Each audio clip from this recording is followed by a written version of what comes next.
O vídeo já vai começar, mas antes, não se esqueça de se inscrever e ativar as notificações.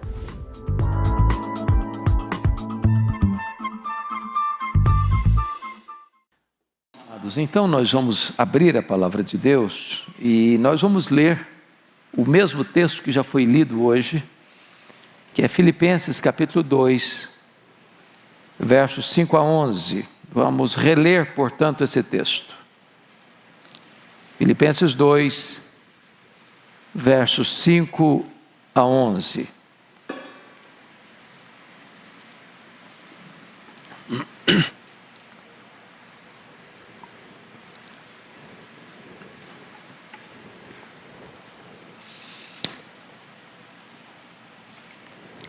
texto diz o seguinte: tende em vós o mesmo sentimento que houve também em Cristo Jesus, pois ele, subsistindo em forma de Deus, não julgou como usurpação o ser igual a Deus, antes a si mesmo se esvaziou, assumindo a forma de servo, tornando-se em semelhança de homens e reconhecido em figura humana.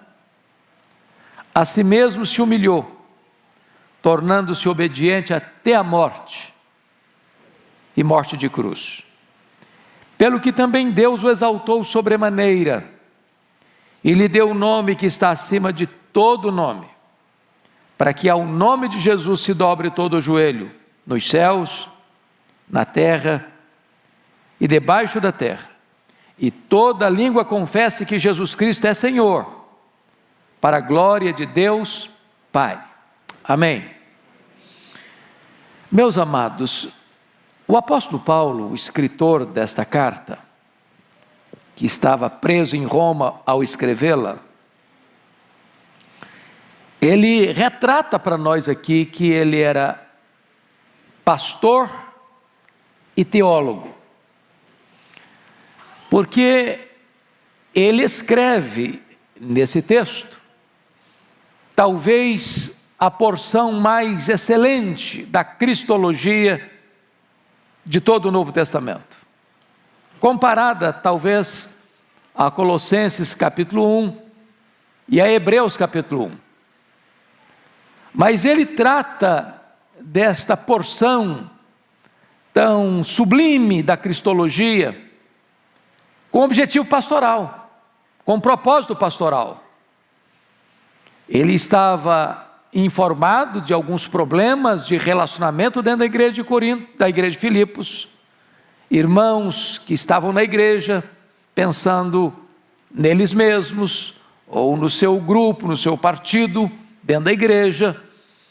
E ele então, para corrigir esses conflitos e essas tensões de relacionamento, evoca 4 modelos, 4 exemplos, para os crentes olharem, observarem, para corrigirem esse sentimento de egoísmo e de partidarismo que estava prevalecendo dentro da igreja. E o primeiro exemplo que Paulo cita, o exemplo de Cristo, no capítulo 2, verso 5, tende em vós o mesmo sentimento que houve também em Cristo Jesus.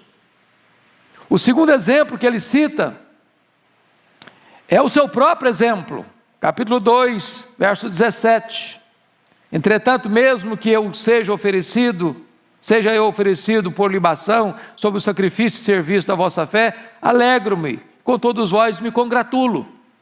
O terceiro exemplo que ele cita é o exemplo de Timóteo, capítulo 2, verso 20, porque a ninguém tenho de igual sentimento, que sinceramente cuide de vossos interesses. E o quarto exemplo que ele cita é o exemplo de Epafrodito, capítulo 2, verso 30. E visto que por causa da obra de Cristo chegou ele às portas da morte, se dispôs a dar a própria vida para suprir a vossa carência de socorro para comigo. Se vocês notaram, nos 4 exemplos que ele cita, o de Cristo, o dele mesmo, o de Timóteo e o de Epafrodito, a postura foi de abnegação, foi de autossacrifício, foi de pensar no outro mais do que pensar em si mesmo. E não há uma outra maneira de você corrigir tensões de relacionamento, seja no casamento, seja na família, seja na igreja, seja no trabalho, ou em qualquer área da sociedade, senão esse sentimento de pensar no outro antes de pensar no eu.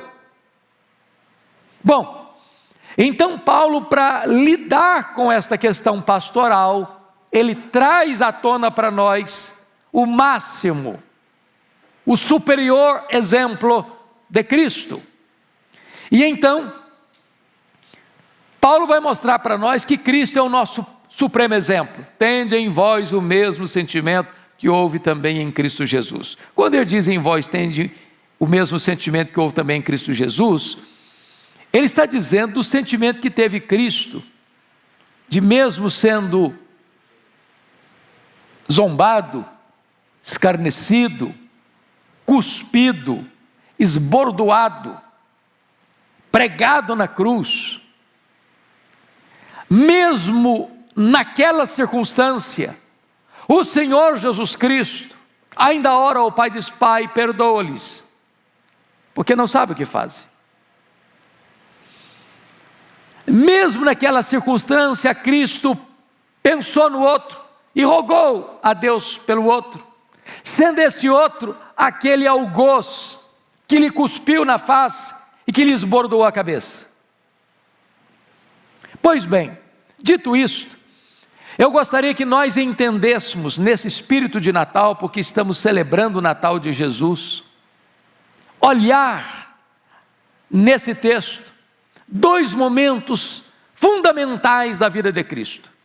A primeira delas, ou o primeiro momento deles, foi a humilhação de Cristo. Vejam vocês comigo alguns degraus dessa descida. Primeiramente, no versículo 6 está escrito o seguinte, olha aí, Filipenses 2, versículo 6, pois ele, subsistindo em forma de Deus, não julgou como usurpação o ser igual a Deus. Então a primeira coisa que você nota é que Jesus voluntariamente abre mão dos seus direitos. Agora entendamos isso. O que é uma usurpação? Quando você diz assim, fulano usurpou algo, o que você está dizendo? Que ele está ocupando ou quis ocupar uma posição que não lhe é cabível, que não lhe é legítima, que não lhe é de direito. Está usurpando, ocupando aquela posição sem direito, sem legitimidade, de forma, às vezes, desonesta. Agora, a pergunta é,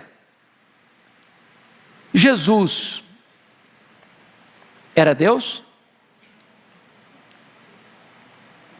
E a resposta é sim, ele era Deus. Antes que houvesse mundo, ele era Deus.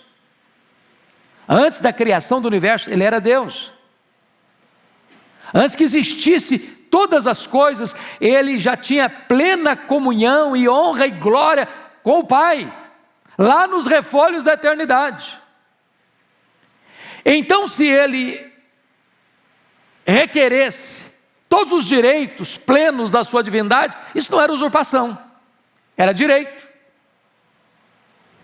Mas mesmo tendo direito, ele abre mão, ele renuncia direitos, para mostrar para nós o máximo exemplo de renúncia e de abnegação. E claro que Paulo aplica isso à questão pastoral de relacionamentos. Porque qual a maior causa dos conflitos nossos relacionais? Não, mas eu estou no meu direito, mas eu não abro mão do meu direito, mas eu não cedo, mas eu não perdoo, fui eu que fui humilhado, fui eu que fui prejudicado, fui eu que fui injustiçado. Agora vamos entender que ele, subsistindo em forma de Deus, não julgou como usurpação ser igual a Deus.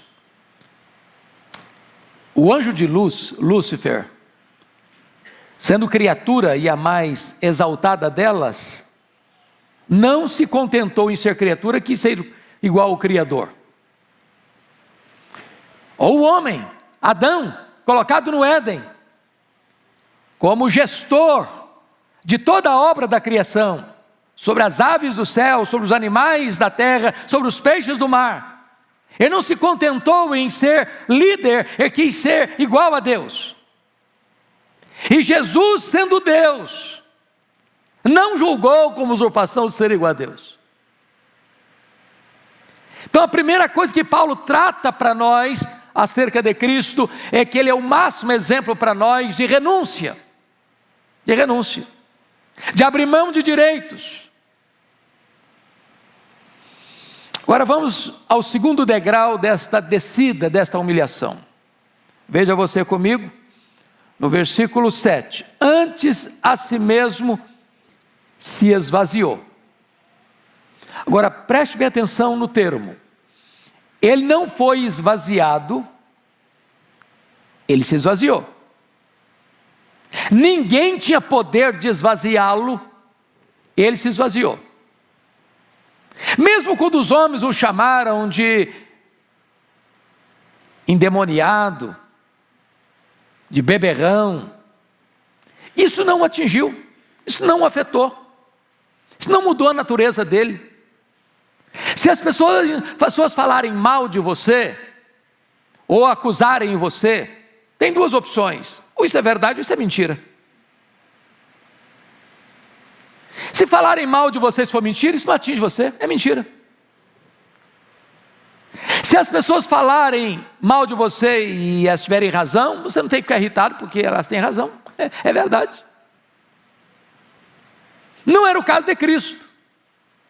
Os homens chamaram a Jesus de endemoniado, de beberrão. Isso não afetou porque ele não era isso. Ninguém pode esvaziá-lo, mas ele a si mesmo se esvaziou. Agora, o que significa isso? Que ele abriu mão da divindade dele? Não. Ele nunca deixou de ser Deus. Porém, ele abre mão de privilégios. Daquela honra e glória que ele tinha com o Pai antes da fundação do mundo, de estar lá na glória, cercado de anjos, querubins e serafins, que o adoravam e o serviam. E ele se esvazia, sendo ele transcendente, nem os céus dos céus podendo contê-lo, e ele se esvazia a ponto de se transformar num zigoto, num embrião, num feto, num bebê que nasce de uma virgem, enfaixado em panos, deitado numa manjedoura. Ele se esvazia a ponto de, sendo santo,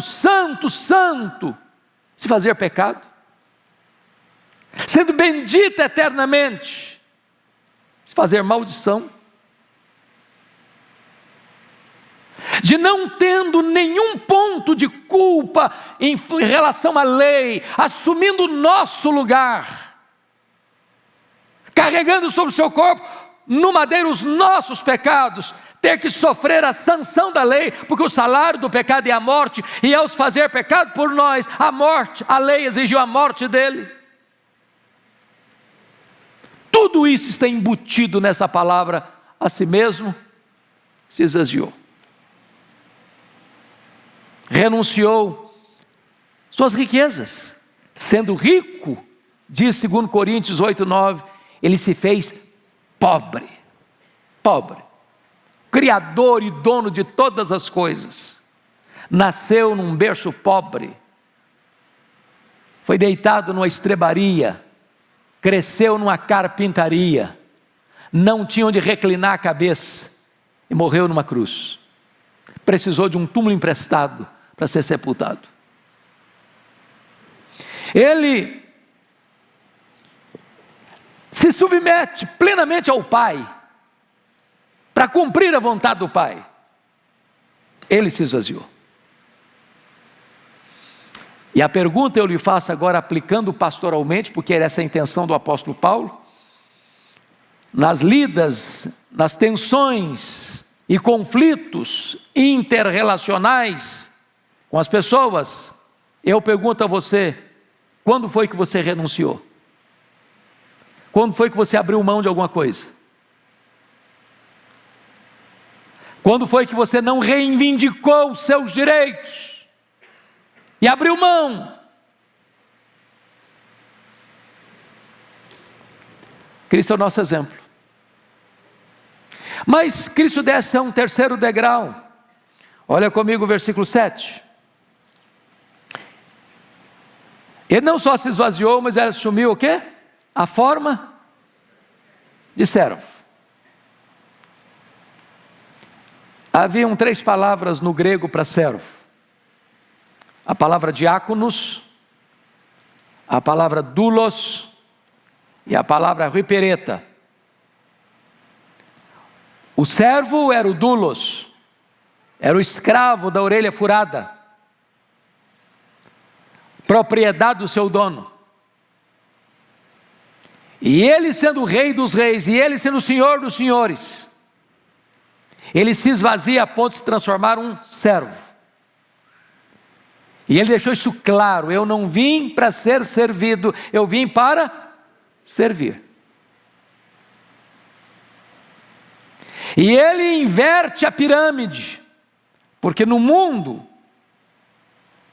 quem é importante? É quem tem muitas pessoas a seu serviço. E a pirâmide do reino de Deus está de ponta cabeça, porque agora o mais importante é o servo de todos. Se você quer ser grande no reino, você vai ter que servir, porque o seu Senhor veio para servir. Me permita um exemplo bíblico para ilustrar. Lá no cenáculo, quando os discípulos estavam ao redor da mesa para participar da Páscoa, não se assentava à mesa sem lavar os pés, sem lavar as mãos, até porque eles não tinham sapatos fechados como os nossos, e as estradas eram empoeiradas, até porque Jerusalém está dentro de um deserto. Certamente as ruas não eram asfaltadas, e quando se assentaram, tinha até uma bacia, tinha até água, tinha até toalha, mas não tinha nenhuma disposição de nenhum dos discípulos de exercer o papel de doulos, de servo. E eles se assentaram à mesa assim mesmo. E na medida em que eles sentaram, eles começaram a conversar entre eles, quem era o maior, quem era o mais importante, quem tinha mais prestígio. Esse é o papo do ser humano, não? Feira de vaidades, passarela das vaidades. Quando Jesus se levanta, se cinge com a toalha, pega uma bacia e começa a lavar os pés dos seus discípulos. E eu imagino o constrangimento. A Bíblia não conta todo o registro, porque ela não tem esse propósito de descer a detalhes, mas destaca, por exemplo, a reação de Pedro. Tu me lavarás os pés a mim? E Jesus diz: o que eu faço agora tu não entendes, entendê-lo-ás depois. E ele, perplexo, chocado, disse: não me lavarás os pés, eu não vou permitir isso, que tu te humilhes a esse ponto. E Jesus disse: se eu não te lavar os pés, tu não tens parte comigo. E ele responde: então o senhor lava os pés, o senhor lava as mãos, o senhor lava a cabeça. Aí Jesus: você não está entendendo nada, todos vocês estão limpos, exceto um que era Judas Iscariotes, só basta lavar os pés. Mas terminada essa cerimônia, Jesus retorna à mesa e diz assim: vós me chamais o Mestre e o Senhor, e fazeis bem, porque eu sou. Mas eu vos dei o exemplo. Em outras palavras, você que é Mestre, você que é Senhor, sirva, se você quer imitar a Cristo. Se você quer ser um cristão, quanto mais alto for sua posição, mais humilde deve ser a sua posição de serviço. Se nós adotássemos esse exemplo de Cristo, os nossos problemas pessoais e interpessoais seriam resolvidos. A vaidade estaria fora de cena e a humildade assentada no trono. Mas Jesus vai além. e desce ao último degrau da humilhação. Confira comigo, versículo de número 8. A si mesmo se humilhou, tornando-se obediente até a morte, e morte de cruz. Meus irmãos, aqui é o último degrau da humilhação, porque a Bíblia diz que a morte de cruz era uma morte o quê? Maldita. Só os malditos, a pior classe de gente, recebia esse tipo de morte, de penalidade. E Jesus Cristo entra no mundo com essa consciência, com esse entendimento, de que Ele veio para morrer. Ele não foi pego de surpresa, Ele não foi surpreendido, a morte dele não foi um acidente. Ele profetizou não só que Ele ia morrer, mas como Ele ia morrer. Ele caminhou para a cruz conscientemente, deliberadamente, entendendo que ninguém tinha poder de tirar a sua vida. Ele voluntariamente a deu, e Ele sabia por que Ele estava dando a sua vida. Ele estava dando a sua vida para resgate do seu povo. Ele entendia que a cruz não seria um fracasso, uma derrota, mas seria a partida, o êxodo, a libertação do seu povo, onde as algemas seriam quebradas, onde as grades de ferro seriam rompidas, e onde o seu povo seria liberto. Portanto, Ele caminha para a cruz como um rei caminha para a sua coroação. Bendito seja Deus por essa postura de sacrifício do Senhor Jesus Cristo. Ele sofreu uma morte dolorosíssima, Ele sofreu uma morte ultrajante, e Ele sofreu uma morte maldita. Sabe por quê?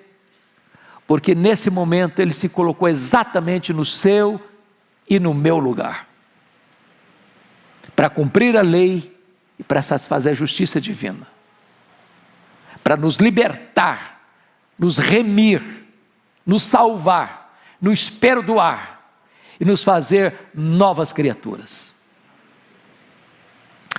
Pois bem, queridos, notem vocês que Paulo trabalha isso de uma maneira tão linda, porque é o texto em que Paulo lida com as duas vertentes, com a humilhação, os degraus da humilhação, e agora os degraus de subida, da exaltação dele.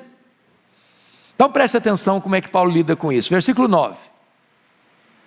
Pelo que também Deus o exaltou sobremaneira. Exaltou sobremaneira, na língua grega, é uma única palavra.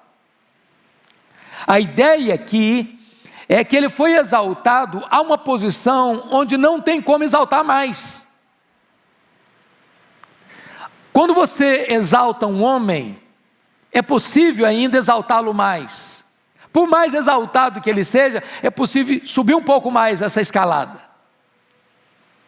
Pois Jesus foi exaltado a uma posição que não tem como exaltá-lo mais. Já está em grau superlativo. Já foi exaltado ao máximo. Agora, notem, quando se tratou de esvaziamento, foi Ele quem se esvaziou. Ele não foi esvaziado. Mas quando se trata de exaltação, não foi Ele quem se exaltou, foi o Pai quem o exaltou. Isso é um princípio maravilhoso. Porque, via de regra, o ser humano gosta de humilhar o outro e de exaltar a si mesmo. Jesus pega o caminho contrário. Ele se humilhou, mas ele não se exaltou. Quem o exaltou foi o Pai. Isso é uma lição para você e para mim. Se você se humilhar debaixo da poderosa mão de Deus, o próprio Deus exaltará você. Quem se exalta, diz a Bíblia, será o quê? Humilhado. Mas quem se humilha, diz a Bíblia, será o quê? Exaltado.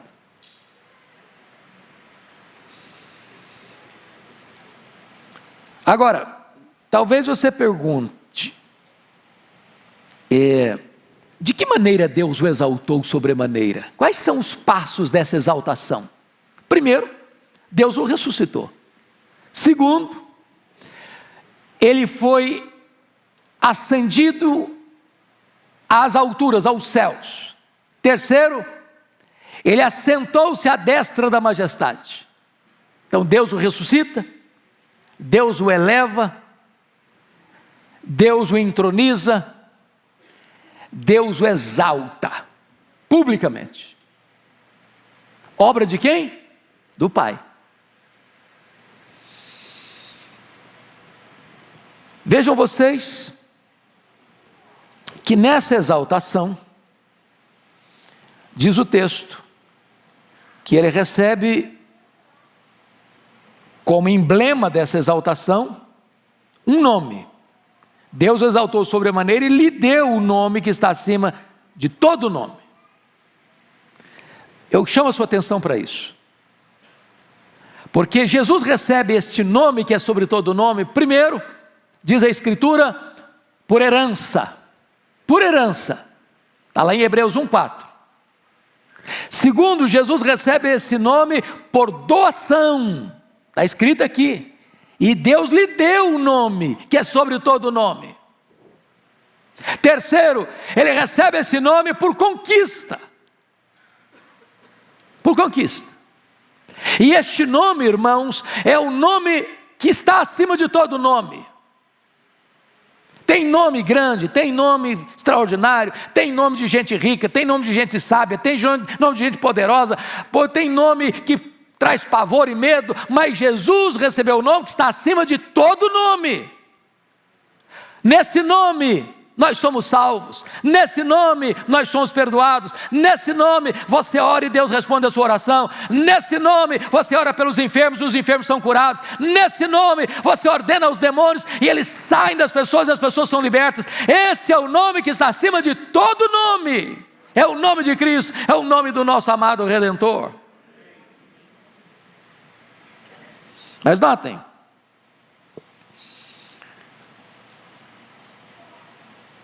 no versículo 10, Paulo diz, para que ao nome de Jesus se dobre todo o joelho nos céus, na terra e debaixo da terra.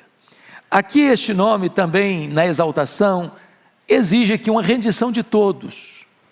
E quando ele diz, se dobre todo o joelho nos céus, a quem ele está se referindo? Aos seres angelicais. Na terra, a quem ele está se referindo? Aos seres humanos.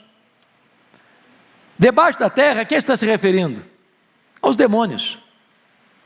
Em outras palavras, não há possibilidade, nem nos céus, nem na terra, nem debaixo da terra, existir alguém que tenha poder de resistir à autoridade do nome, suplantar a autoridade do nome,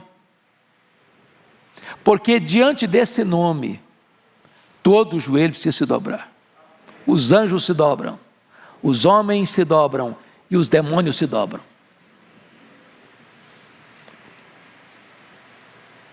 É claro que talvez você argumente, bom, mas ainda há pessoas hoje que zombam do nome de Jesus, que escarnecem no nome de Jesus, e está acontecendo todo dia, toda hora. Na mídia, na imprensa, na literatura, no teatro, nas passarelas de carnaval,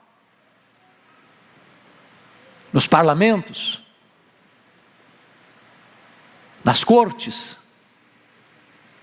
entre as nações. Talvez hoje você diz, mas parece que isso aqui não está acontecendo, porque o nome de Cristo é escarnecido todo dia, é zombado todo dia.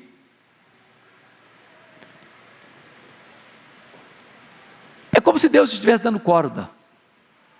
Dando corda. Foi o que aconteceu com Jesus. A hora das trevas é a hora em que os homens pensam que estão no poder e cospem Jesus. E chutam Jesus. E cravam a cabeça, uma coroa de espinho na cabeça de Jesus. E esbordoam Jesus.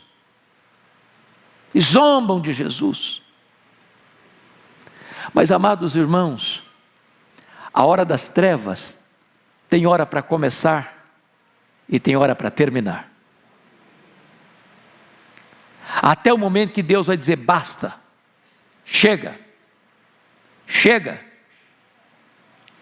E aí, os poderosos deste mundo, os grandes deste século, vão entrar num processo total de pânico, de desespero, de pavor, porque eles estarão diante deste, que recebeu o nome que é sobre todo nome, quando ele em majestade e glória vai se manifestar, como juiz de vivos e de mortos, e todos, grandes e pequenos, terão que comparecer, e terão que ser julgados.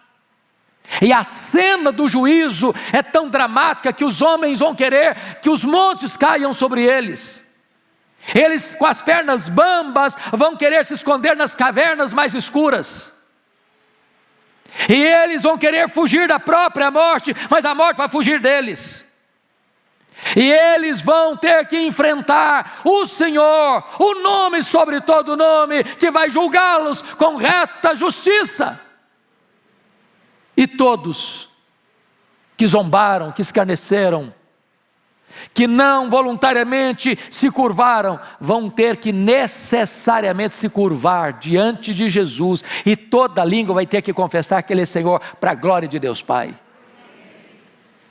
E o diabo será lançado no lago do fogo, e o anticristo será lançado no lago do fogo, e o falso profeta será lançado no lago do fogo, e a morte será lançada no lago do fogo, e o diabo também lá no lago do fogo, e todos os ímpios cujos nomes não estão escritos no livro da vida, no lago do fogo serão lançados, e o seu nome, o nome de Jesus, será proclamado pelos séculos dos séculos. Ele é o Senhor, e todo joelho vai ter que se dobrar, e toda língua vai ter que confessar que Ele é Senhor, para a glória de Deus Pai.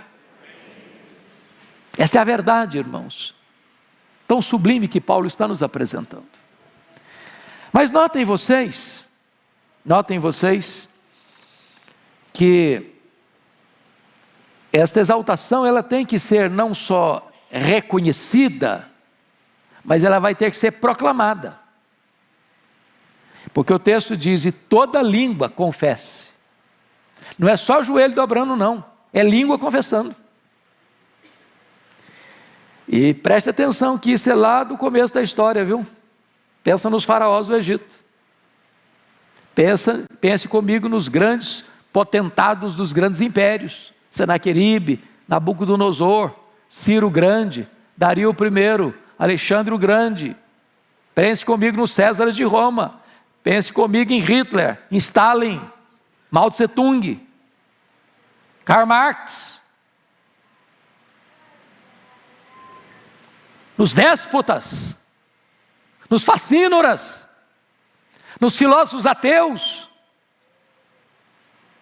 nos zombadores, nos escarnecedores, nos piadistas, que fazem troça e chacota do nome de Jesus. Eles não só vão ter que ajoelhar, eles vão ter que confessar que Jesus Cristo é Senhor, para a glória de Deus Pai.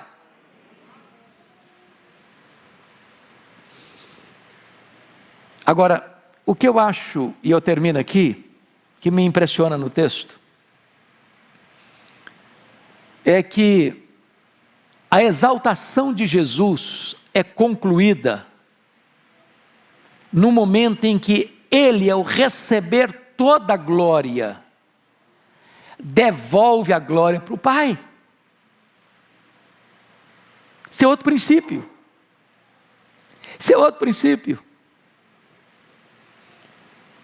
Às vezes alguém reconhece o seu valor, proclama seus feitos,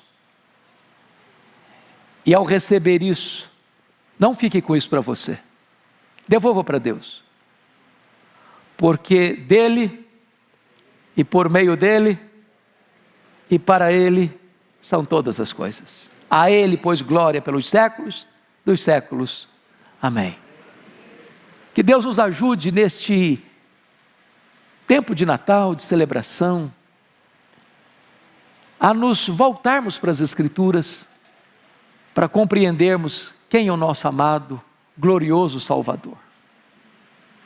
Ele é o nosso exemplo maior. Ele é o nosso paradigma e modelo maior.